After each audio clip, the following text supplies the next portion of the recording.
7년을 며칠같이라고 하는 제목인데요. 7월 11일, 그것은 유엔이 정한 세계 인구의 날이랍니다. 여러분 혹시 아셨나요? 7월 11일이 유엔이 정한 세계 인구의 날이라는 거예요. 1987년 7월 11일 세계 인구가 얼마나 됐을까요? 얼만큼 됐을까요? 50억. 이렇게 해야 여러분 알아들으시나요? 50억에 도달하면서 이 날을 세계 인구의 날이라고 그렇게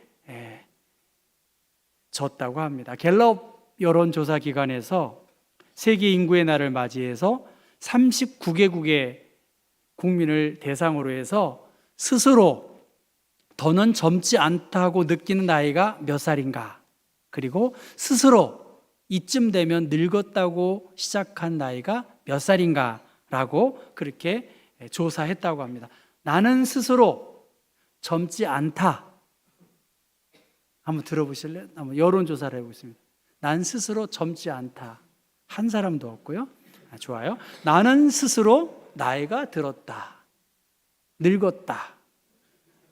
한 사람, 두 사람, 세 사람. 좋아요.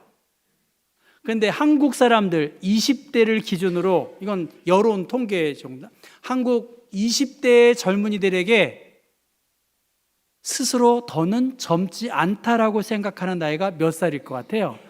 36살이랍니다. 36세가 되면 내가 젊은 나이는 아니구나 라고. 그러면 20대가 생각하는 나이 든 사람은 몇 살쯤 될까요? 42세쯤 된대요. 내가 42세쯤 나이 먹으면 내가 늙었네 이렇게 생각한답니다. 그러면 60대에서 70대의 분들에게 조사했습니다. 그러면 몇 살쯤 되어야 내가 젊지 않다고 느낄까요? 65세랍니다. 이건 맞는 거 아니니까 65세쯤 되면 내가 젊은 나이는 아니다. 그러면 나이 든 늙은 나이다라고 말하는 건 몇 살쯤 됐을까요? 그 60대에서 70대.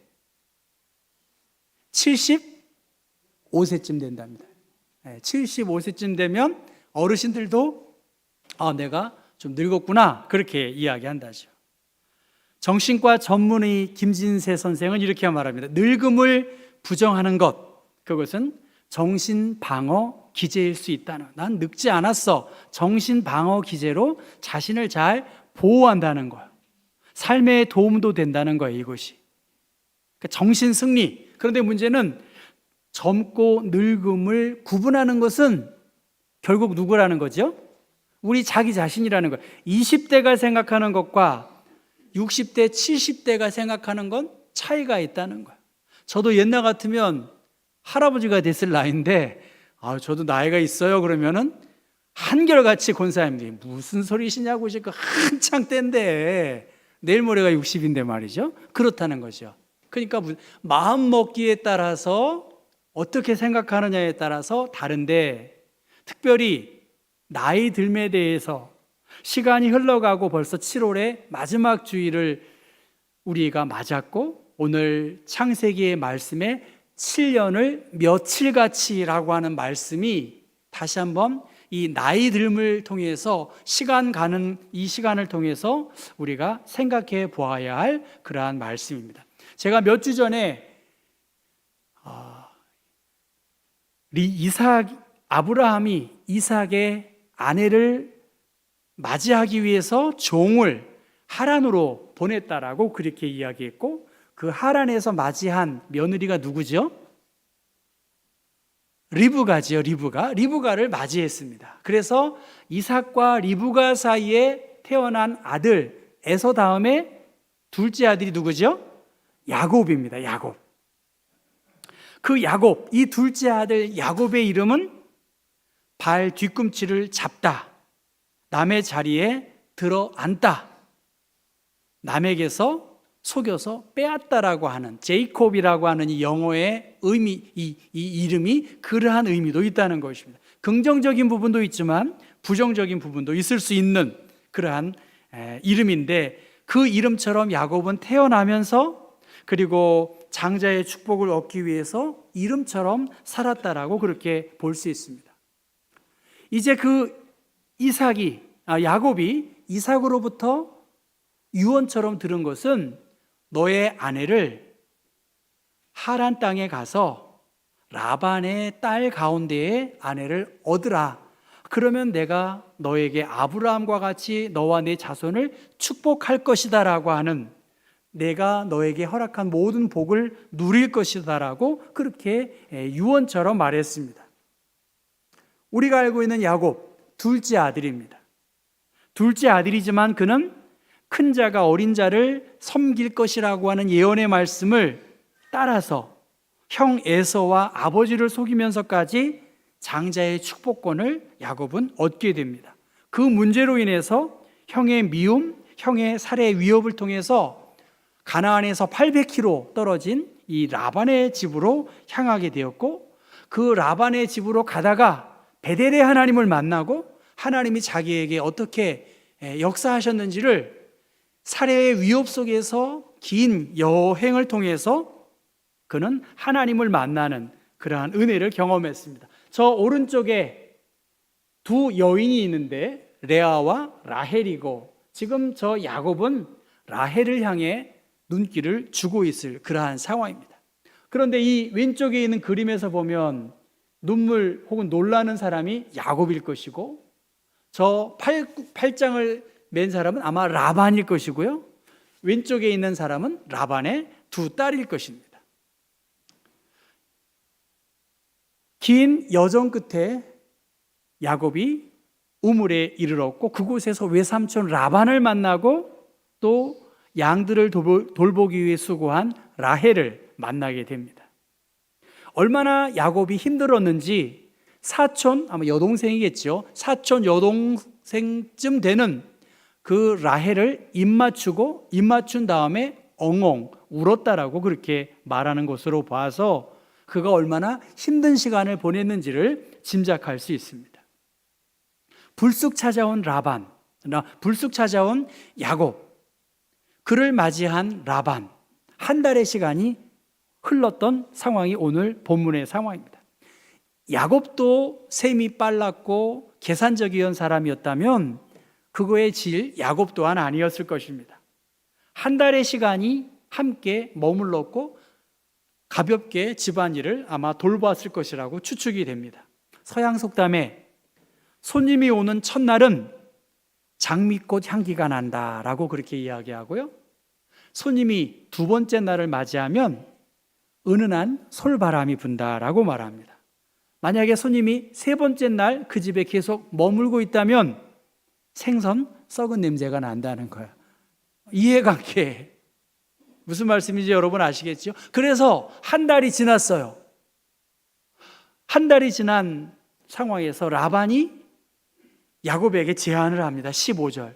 네가 나의 조카인데 어떻게 매일 이렇게 그냥 지낼 수가 있겠느냐? 돈 받고 품삯을 받고 일해라. 얼마쯤 내가 너에게 품삯을 주면 좋겠느냐? 그렇게 이야기하니까 야곱이 무엇이라고 말하죠? 당신의 둘째 딸 라헬을 주시면 제가 7년 동안 노력 봉사하겠습니다 라고 그렇게 요청을 합니다. 우리가 알고 있듯이 이 라반은 두 딸이 있습니다. 언니인 레아는 시력이 알력이 약하다라고 말하는데, 학자들은 총기가 없어 보이는, 어떻게 보면 순박한 여인처럼 보인다라고 그렇게 해석했고, 라헬은 곱고 아리따웠다라고 그렇게 이야기합니다. 이제 친척의 관계에서 야곱은 어떻게 되나요? 주종 관계의 일꾼의 자리로 그가 격화되고 있습니다. 친척의 관계에서 주인과 종의 관계로 야곱이 서 있으니까 15절부터 30절까지 7번에 걸쳐서 일하는 것, 그리고 라반을 섬기는 것, 또다시 7년을 섬기는 것, 그렇게 이 말이 반복되고 있습니다. 단순히 일만 하는 것이 아니라 받들어 섬기는 일을 야곱이 했다는 것입니다. 이 야곱의 절박함을 알고 있었기 때문에 라반은 너는 내 혈육이야 하면서 여러 계산 속에서 그 일을 적극적으로 하게 하는 험난한 여정에서 7년의 시간들을 보내게 되었습니다. 그래서 20절의 말씀 보면 야곱이 라헬을 위하여 7년 동안 라반을 섬겼는데 그 7년이 어떻게 해요? 며칠처럼 수일처럼 여겨졌다라고 그렇게 말하고 있습니다.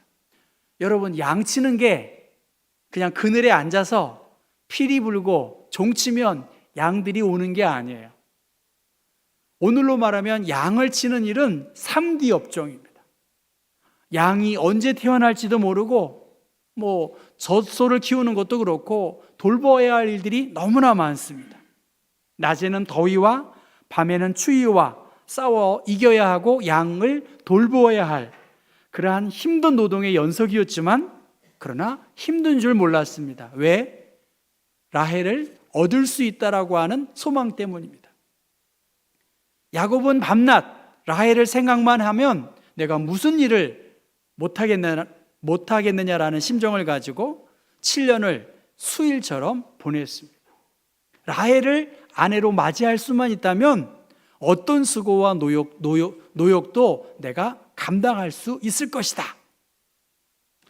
이제 드디어 7년이 찼습니다. 그리고 야곱은 라반에게 당당하게 라헬을 아내로 달라고 그렇게 요청을 합니다.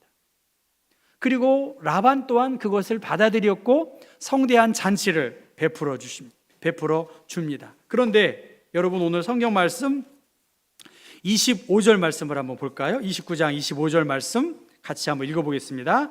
야곱이 아침에 보니 레아라 라반에게 이르되 외삼촌이 어찌하여 내게 이같이 행하셨나이까?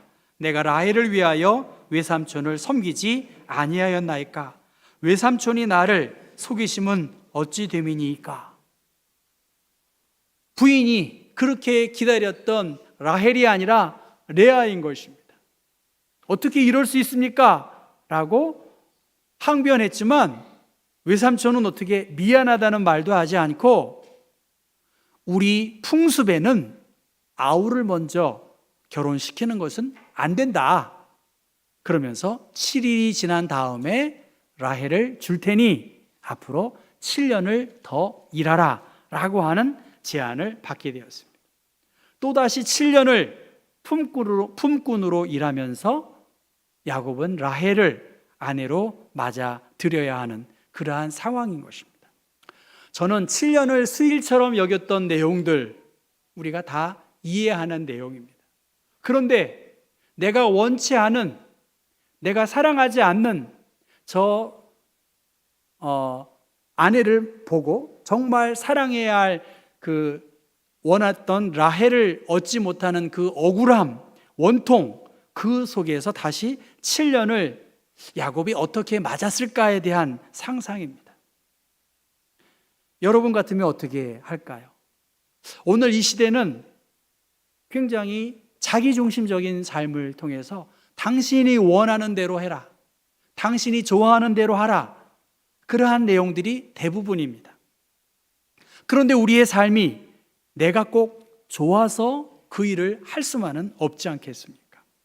특별히 신앙인으로서 우리가 꼭 좋아서 모든 일을 다 하는 것은 아니에요. 청년 교사들이 얼마나 저 수련회를 위해서 수고하고 애썼는지 제가 미안하기도 하고 고맙기도 합니다. 하나님이 기뻐하실 일들이라고 하는 생각을 가지고 새롭게 맞이한 7년을 채워가야 되지 않겠는가? 우리가 맞이하는 7년, 우리가 거부하고 싶은 현실적인 일들이 많이 있습니다. 예레미야 선지자 또한 마찬가지입니다. 그는 눈물을 흘리면서 감옥에 갇히면서 매를 맞으면서 그는 하나님께서 그에게 주신 말씀을 따라 듣지도 않는 왕에게, 따르지도 아니하는 고관들에게, 백성들에게 계속해서 하나님의 뜻을 전하고 있습니다. 구체적으로 하나님께서 말씀을 주셨기 때문에 생명의 위협 속에서도 예레미야 선지자는 고통스러운 하루하루를 정말 첫날처럼 보냈다라고 해도 과언이 아닐 것입니다. 여러분, 오늘 야곱에게 새롭게 맞을 7년을 어떻게 맞이했을 것인가? 성경은 이것에 대해서 언급하고 있지 않습니다. 결과적인 부분으로 라헬을 사랑했기 때문에, 레아보다 라헬을 더 사랑했기 때문에 그 시간은 오게 되었습니다. 저는 이 야곱이 새롭게 맞을 7년을 통해서 야곱 자신이 여러 생각을 했을 것입니다. 레아가 자식을 낳는 관계에서 야곱은 점점 달라졌을 것이라고 보고요. 점점 레아를 바라보는 눈도 달랐을 것입니다. 과거의 자신의 모습을 라반을 통해서 아마 살펴볼 수도 있겠고요. 결혼 생활을 통해서 벌어지는 여러 일들을 통해서 야곱이 점점 온전한 하나님의 사람으로 성숙한 것은 아니겠는가. 야곱이 맞을 또 다른 7년, 그는 자신을 속인 삼촌에게 대하여 그의 일을 위하여 7년을 채워간다는 것이 간단치 않았어요. 그 전에 7년은 사랑하는 아내를 얻기 위해서 육체적인 즐거움과 만족을 위해서 살았다고 한다면, 그가 보내야 할 다른 3년은 라반을 위해서 일하고 했기 때문에 인간적인 즐거움 이상의 가치, 확신, 이것이 있지 않고서는 하루하루가 원망과 불평의 시간이었을 것입니다. 그 레아를 통해서 루벤과 시므온과 레위라고 하는 세 아들도 얻었고, 시간이 지나면서 야곱은 적어도 레아뿐만이 아니라 라헬을 아내로 맞이하면서 그에게 주어진 7년의 시간을 억지로 마지못해 원망하면서 일하지 않았을 것입니다. 이스라엘 백성들은 위기 때마다 그들의 역사 속에서 일하신 하나님을 기억했습니다. 아마 야곱은 그에게 주어진 또 다른 7년, 그것은 하나님의 도움의 손길이 어떠했는지, 베델에서 만난 하나님을 기억했고 자신을 축복한 자신의 아버지 또 할아버지의 신앙을 아마 기억하면서 낯선 땅에서 자기만 기쁘시게 하는 것이 아니라 하나님의 뜻이 어디에 있는지를 아마 살피는 시간이 아니었는가라고 생각할 수 있습니다. 경제적으로, 심리적으로 예기치 못할 일들을 우리는 맞을 수 있어요. 억울한 일들 당할 수 있습니다. 솔직히 그래요. 말도 하지 않았는데 별의별 소문이 있지 않습니까? 그런데 저는 이 말씀을 생각하면서 좋은 일을 위해서 7년을 수일처럼 보내지 않겠냐는 거예요. 좋은 일을 위해서는 7년이 아니라 10년도 보내지 않을 사람이 어디 있겠어요. 그런데 그렇지 않은 상황에서 맞이할 7년, 지루함 속에서도 하나님의 섭리가 있음을 기억하면서 믿음의 눈으로 바라보면서 더 나은 하나님의 감동과 말씀과 간섭함 속에서 그 일을 보내야 되지 않겠냐는 것입니다. 코리안 드림으로 한국에 오는 사람들이 있습니다. 또 아메리칸 드림으로 미국을 가고 또 영어권으로 가는 사람들, 동남아로 가는 사람들 많이 있습니다. 꿈을 찾아 대한민국에 왔지만, 꿈을 찾아 외국으로 나갔지만 라반과 같은 사람은 어디에나 존재하는 거예요. 라반과 같은 사람은 어디나 만날 수 있다는 거예요. 그런데 야곱은 라반과의 갈등 속에서, 수많은 갈등 속에서 그 라반을 위해서 일했다는 거예요. 그 집에 머물면서 결혼도 했고 그 집의 자녀들 속에서 재산도 형성하게 되었다는 것입니다. 우리 앞에 원치 않는 시간과 환경이 있을 수가 있다고 봐요. 어떻게 내 마음, 내 뜻대로 어떻게 좋은 일들만 다 할 수 있겠냐는 거예요. 그런데 야곱에게 주어진 사명과 목적을 이루기 위해서 새롭게 맞이할 7년을 의미 있게 믿음으로 받아들였다는 거예요. 여러분, 성도로서 하나님의 사랑을 알았다면 하나님의 영광과 은혜를 위하여 충성하는 거 저는 마땅하다고 봐요. 이렇게 교회에 나오신 거 너무 감사하죠. 너무 고맙죠. 마치 야곱이 아내를 사랑한 그 때문에 7년을 수일처럼 여겼다라고 하는 이 말을 주님을 사랑하는 성도라면 주님께 봉사하고 수고하는 일들, 주님의 기쁨이 나의 기쁨이기 때문에 기꺼이 그 일을 할 수 있어요. 주님의 이름만 생각하면 마음이 뜨겁고 감격해서 아까 양화진 선교사 묘원을 우리 어린이들이 다녀온 것인데 그 은혜가 너무나 감격하기 때문에 조선의 땅까지 와서 그 일을 한 것입니다. 천년을 수일처럼 주님 주시는 기쁨이 있기 때문에 그럴 수 있다는 것입니다. 그런데 저는 이 창세기 29장의 말씀을 보면서 우리 앞에 꼭 좋은 일만이냐는 거야. 우리 앞에 7년을 수일처럼 여길 만한 일들이 있냐는 거야. 우리 앞에 십자가를 져야 하고 주님의 말씀과 거룩한 부담이 있기 때문에 힘든 가운데에서도 그 일을 감당하고 의미와 목적을 찾는다라고 한다면 하나님께서 그 상황을 길을 열어주시지 않겠냐는 것입니다. 라반만 원망할 것이냐? 레아를 미워할 것이냐? 아니다.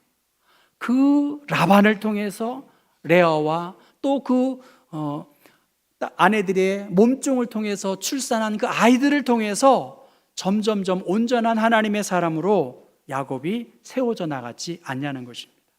예수님은 말씀하세요. 어찌하여 형제의 눈 속에 있는 티는 보고 내 눈 속에 있는 들보는 깨닫지 못하느냐. 여러분 깨달아야 된다라고 말씀하세요. 보라, 내 눈 속에 들보가 있는데 어찌하여 형제에게 말하기를 나로 내 눈 속에 있는 티를 빼게 하라 하겠느냐. 과거의 야곱의 행적을 생각하면 그가 라반에게 당하고 여러 어려운 십자가는 솔직히 결코 가볍지 않을 수밖에 없습니다. 그런데 야곱은 그 7년을 새로운 생각과 성령의 깨닫게 하시는 은혜를 통해서 성령을 위하여 심는 자는 성령으로부터 영생을 거두리라. 우리가 선을 행하되 낙심하지 말지니 포기하지 아니하면 때가 이름에 거두리라고 그렇게 말씀하셨습니다. 예수님은 우리의 죄를 위하여 우리의 허물을 위하여 다 십자가에 짊어지시고 우리를 대신하여 십자가에 못 박혀 죽으셨고 우리의 구원의 이유는 바로 예수님의 십자가 사건 때문입니다. 그 주님께서 우리와 함께 하시고 영원토록 우리를 도우실 것이라고 말씀하셨습니다. 사랑하는 성도 여러분, 이 야곱의 또 다른 7년, 우리가 걸어가야 할 또 다른 일들이 결코 쉽지 않습니다. 억울하고 분노가 치밀어 오는 일들, 내가 그렇게 증오하고 원통해하고 나를 불편해하게 하는 사람을 위해서 일할 수도 있다는 거예요. 그것이 야곱의 딜레마이고 그것이 야곱을 하나님의 사람으로 온전하게 세우는 중요한 견인차의 역할을 감당했다는 것입니다. 어떻게 이 시간을 보낼까? 어떻게 이 무더위를 보낼까? 얼마나 덥겠습니까? 우리 앞에 얼마나 미래가 휘황찬란한 일들이 많겠어요. 사람들 사이에서 오는 어려움 때문에 힘든 것이지 무엇이 우리를 이렇게 힘들게 하고 있어요. 그런데 어떻게 이 7년을 맞이할까? 하나님의 계획하심 속에서 내가 어디에 있고 이 속에서 하나님이 분명히 계시의 말씀을 통해서 우리를 깨우쳐 주시고 믿음의 사람으로 힘써 일하도록 우리를 함께 동행하고 있습니다. 사랑하는 성도 여러분, 우리 앞에 있는 많은 어려움들, 또 다른 7년, 또 다른 10년, 야곱은 20년 동안 그 감당하기 어려운 라반과의 싸움에서 이겨서 거부가 되어 떠나는 그 이야기를 생각한다고 한다면 그는 그 수많은 시간들을 수일처럼 기꺼이 맞이했던 믿음의 사람 아니겠을까? 우리 또한 그러한 마음의 자세로 우리 앞에 있는 많은 어려움들을 수일처럼 며칠처럼 넉넉하게 견디어 나가는 주님의 도움을 힘입는 우리 온 교우들 되기를 주님의 이름으로 축원합니다.